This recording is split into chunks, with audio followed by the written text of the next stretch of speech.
Nouvelle fracture entre les États-Unis et le reste du monde.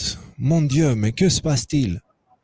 Washington a imposé son veto à une résolution onusienne ne demandant pas le rapatriement des combattants djihadistes étrangers.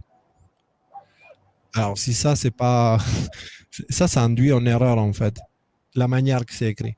Les États-Unis ont mis lundi à l'ONU leur veto à une résolution sur le sort des combattants djihadistes étrangers au motif que le texte ne demandait pas leur rapatriement.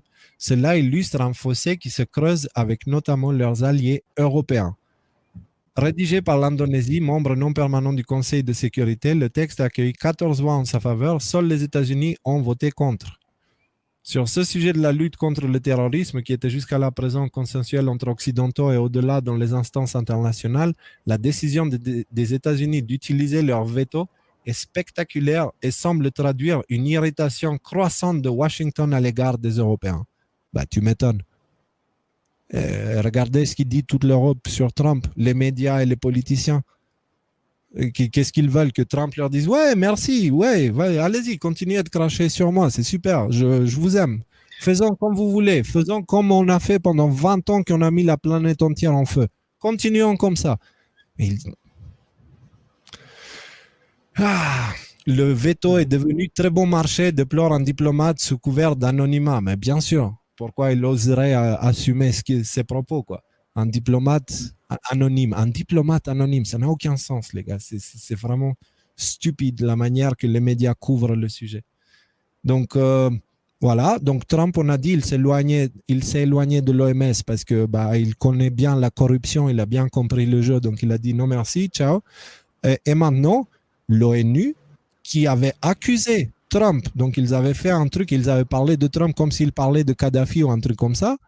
L'ONU maintenant se plaint que Trump, il pose son veto. Les États-Unis posent leur veto sur des résolutions de l'ONU.